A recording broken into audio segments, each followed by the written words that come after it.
Hola, ¿qué tal? Buen día. Nosotros somos estudiantes de primer semestre, licenciatura en médico cirujano en la Universidad Autónoma del Estado de México, Unidad Académica Profesional Chimalhuacán.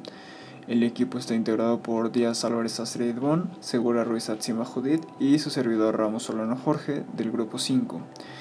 Nosotros les vamos a explicar brevemente sobre cómo está conformado el globo ocular para la materia de biología celular y tisular con el Dr. José Manuel Castrejón Ramírez.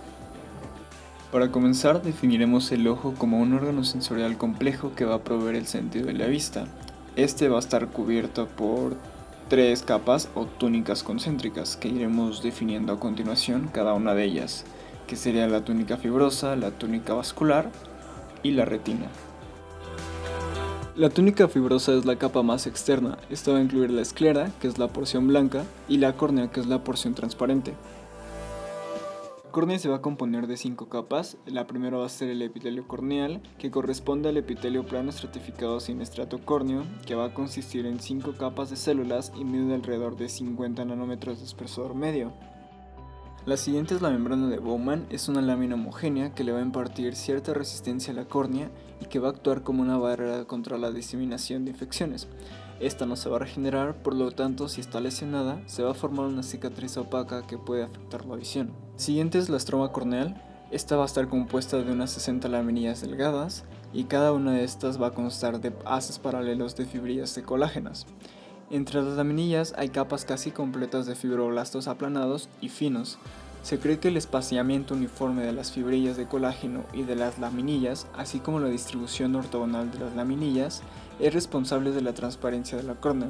La membrana de Descemet es la lámina basal de las células endoteliales de la córnea. Tiene un aspecto similar a un fieltro y consiste en una red entretejida de fibras y poros. A diferencia de la membrana de Bowman, esta se va a regenerar con una rapidez después de una lesión y se va a producir en forma continua, pero se va a engrosar lentamente con la edad. Y por último tenemos el endotelio corneal.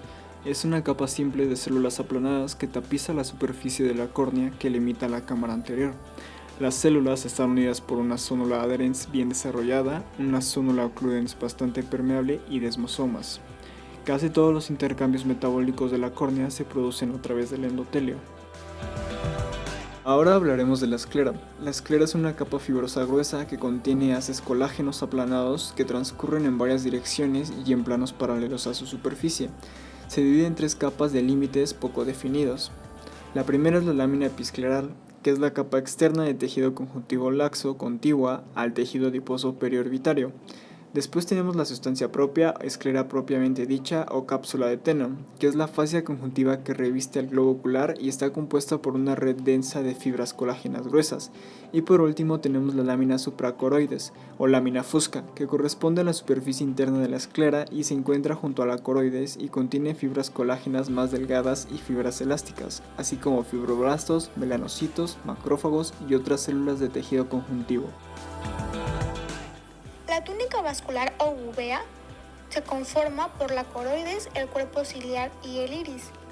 La coroides es la porción de la túnica vascular que cubre la retina. Se define como una lámina vascular pardo oscura. Esta se encuentra entre la retina y la esclera, es decir, es la capa media del ojo en sus 2/3 partes posteriores. En la coroides se distinguen 2 capas. La capa coriocapilar, que es una lámina vascular interna y se adhiere a la esclerótica, y la membrana de Bruch, que se continúa con el epitelio pigmentario de la retina y es una lámina delgada, amorfa y hialina. El cuerpo ciliar se extiende de la base del iris hasta la ora serrata. Es la porción anterior engrosada de la túnica vascular y está situado entre el iris y la coroides. El cuerpo ciliar contiene procesos ciliares, que se forma de epitelio con 2 capas de células, las cuales secretan el humor acuoso, forman a la barrera hematoacuosa, secretan y anclan fibras onulares que forman el ligamento suspensorio del cristalino. El cuerpo ciliar también contiene un estroma, que es la capa externa del músculo liso, es decir, el músculo ciliar, que forma la mayor parte del volumen del cuerpo ciliar. Este músculo está organizado en 3 porciones funcionales de fibras musculares lisas. La porción meridional o longitudinal, que consiste en las fibras musculares externas que se dirigen hacia atrás y se introducen en la estroma de la coroides. La porción radial u oblicua, que consiste en haces de fibras musculares más profundas que se irradian para insertarse en el cuerpo ciliar. Y la porción circular o esfinteriana, que consiste en haces de fibras musculares internas orientadas en un patrón circular que forman un esfínter. El iris es la porción más anterior de la túnica vascular. Forma un diafragma contráctil delante del cristalino. El iris se origina en el límite anterior del cuerpo ciliar y está adherido a la esclera. La pupila es el orificio central que se forma para la entrada de la luz. Está compuesto por un estroma de tejido conjuntivo muy vascularizado, que en su superficie posterior tiene una cubierta de células muy pigmentadas, que es el epitelio pigmentado posterior. Por debajo de este estrato hay una capa de células miopiteliales que forman al miopitelio pigmentado anterior. También contiene el músculo esfínter de la pupila, que es una banda circular de células musculares, que está inervado por nervios parasimpáticos y es responsable de la reducción del tamaño de la pupila en respuesta a luz brillante. Y el músculo dilatador de la pupila, que es una lámina delgada de vaginaciones contráctiles de células miopiteliales. Este músculo es inervado por nervios simpáticos y su función es aumentar el tamaño de la pupila en respuesta a una luz débil. La retina es la porción más interna de las tres túnicas del globo ocular. Está compuesta por dos capas. La primera es la retina nerviosa, que es la capa interna que contiene fotorreceptores. Y la segunda es del epitelio pigmentario, que es la capa externa contigua y está adherida a la capa coriocapilar de la coroides a través de la membrana de Bruch. La retina nerviosa contiene dos porciones con funciones diferentes. La región no fotosensible, que está situada por delante de la ora serrata, la cual reviste la superficie interna del cuerpo ciliar y la superficie posterior del iris, y la región fotosensible, que reviste la superficie interna del ojo por detrás de la ora serrata. También es donde el nervio óptico se une con la retina y se denomina disco óptico o papila óptica. La retina nerviosa es una agrupación de neuronas que se clasifican en 4 grupos. Las células fotorreceptoras, que son conos y bastones, las neuronas de conducción, que son células bipolares y ganglionares, las neuronas de asociación, que son células horizontales, centrífugas y ultraplexiformes, junto con las amacrinas, y las células de sostén o glía, que son células de Müller, microglía y astrocitos. La retina se conforma de 10 capas. De afuera hacia adentro son las siguientes. La primera es el epitelio pigmentario, que es la capa externa de la retina. Sin embargo, no pertenece a esta, sino que es asociado con ella. Absorbe la luz e impide su reflexión. Es una barrera hematorretiniana. Participa en la restauración de fotosensibilidad de pigmentos visuales, en la fagocitosis y eliminación de discos membranosos de conos y bastones.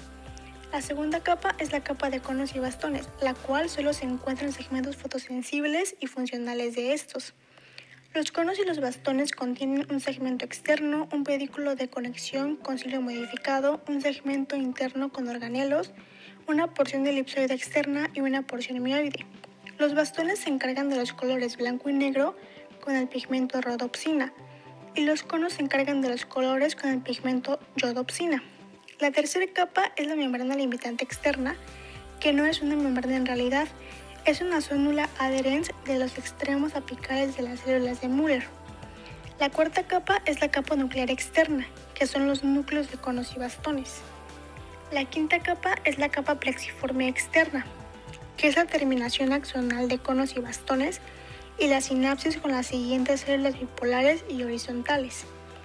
La sexta capa es la capa nuclear interna, que es donde se encuentran los núcleos de células horizontales, bipolares, amacrinas y de Müller. La séptima capa es la capa plexiforme interna, que es una zona de sinapsis de las células bipolares con las células amacrinas y ganglionares. La octava capa es la capa ganglionar, que son neuronas multipolares. La novena capa es la capa de fibras del nervio óptico, que es donde se encuentran los axones ganglionares que formarán el nervio óptico. La 10ª capa es la membrana limitante interna, que es la lámina basal de las células de Müller. El cristalino es una estructura biconvexa, avascular y transparente, que no tiene vasos ni nervios. Está totalmente desprovista de tejido conjuntivo, excepto por una cápsula envolvente de lámina basal. Se encuentra entre los bordes del cuerpo ciliar por las fibras zonulares. Se compone de cápsula de cristalino, que es la lámina basal gruesa que rodea la superficie externa del cristalino, de un epitelio subcapsular que deriva de las células epiteliales de la parte anterior de la vesícula del cristalino embrionario, las fibras secundarias del cristalino, células de las fibras del cristalino, también conocidas, y se forman en la periferia cerca del ecuador del cristalino. Los párpados representan pliegues de piel modificada que contienen apéndices epidérmicos modificados para cubrir, proteger y lubricar las porciones anteriores del ojo. La superficie anterior está cubierta por piel delgada y la superficie posterior cubierta por una membrana de mucosa especializada, la conjuntiva. Dentro de cada párpado hay un soporte flexible, la placa tarsal, formada por tejido fibroso y elástico denso. El párpado contiene 4 principales tipos de glándulas. Las glándulas tarsales o de meibomio, que son las glándulas sebáceas largas incrustadas en las placas tarsales y aparecen como rayas amarillas verticales en el tejido profundo de la conjuntiva. Las glándulas sebáceas de las pestañas o de 6, pequeñas glándulas sebáceas modificadas conectadas con los folículos en donde vierten sus secreciones. Las glándulas apocrinas de las pestañas o de Moll, que son las glándulas sudoríparas pequeñas de conductos excretores sinuosos no ramificados que comienzan como espirales simples.